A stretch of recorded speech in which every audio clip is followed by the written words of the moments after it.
नमस्कार, यहाँहरूलाई हार्दिक स्वागत छ हाम्रो युट्युब च्यानलमा।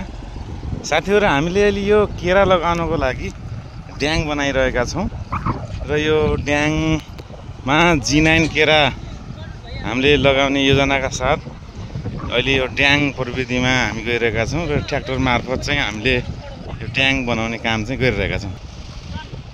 हाम्रो साथीहरुले यो अवलोकन गर्दै हुनुहुन्छ।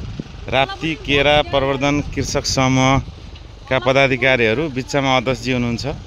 त्यसैपछि यतातर्फ दायाँतर्फ चाहिँ कोषाध्यक्ष हुनुहुन्छ, बायाँतर्फ चाहिँ सचिवजी हुनुहुन्छ। यो केरा खेती हाम्रो कोषाध्यक्षजीको हो, रोकाया कृषि फर्मको।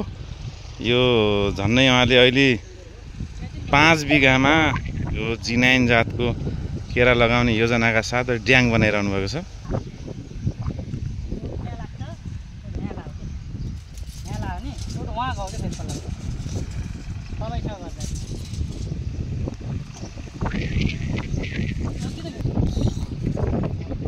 अब अहिले यो तराई क्षेत्रमा केरा खेती गर्दै गर्दाखेरि यो जेठको लगभग 15-20 तिर हामीले यसरी ड्याङ बनाएर राख्यौं भने घाममा माटो पनि सुक्छ, माटो पाक्छ र असारको पहिलो हप्ता दोस्रो हप्तातिर भारी वर्षा भयो भने, भारी वर्षा पश्चात चाहिँ हामीले केरा लगायौं भने राम्रो उत्पादन लिन सकिन्छ, राम्रो र त्यो बिरुवाहरू राम्रोसँग चाहिँ फस्टाउँछ, राम्रो हुन्छ।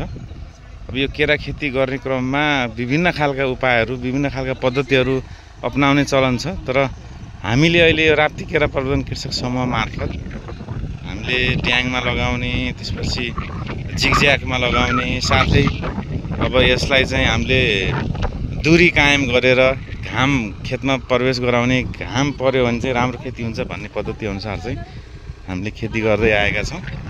यो समूहमा हाम्रो यो राप्ती केरा प्रवर्धन कृषक समूह दाङ देउखोरी राप्ती गाउँपालिका वडा नम्बर 7 मा करिब 60 बिघामा हामीले केरा खेती गरेका छौं र यो बढ्ने क्रम छ। यसपालि करिब 100 बिघामा चाहिँ यो 82, 81, 82, 83 मा चाहिँ करिब 100 बिघामा पुर्याउने चाहिँ योजना रहेको छ।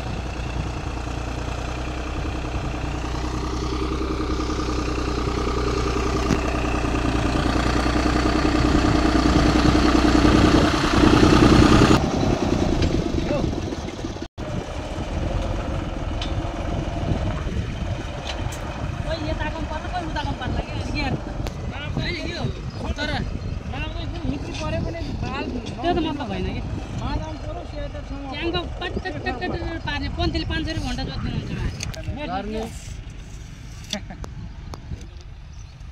हामीले यो ड्याङ प्रविधिमा केरा लगाउँदाखेरि रोग कम लाग्ने पनि एउटा सम्भावना, रोग कम लाग्ने चाहिँ एउटा हुन्छ भन्ने मान्यता छ र त्यो यथार्थमा पनि हो। के भने जस्तो अब ड्याङमा हामीले केरा लगाउँछौं, सिँचाइ अथवा पानीको मात्रा बढी भयो भने यो कुलो मार्फत निकासमा जान्छ र पानी अड्डिन पाउँदैन।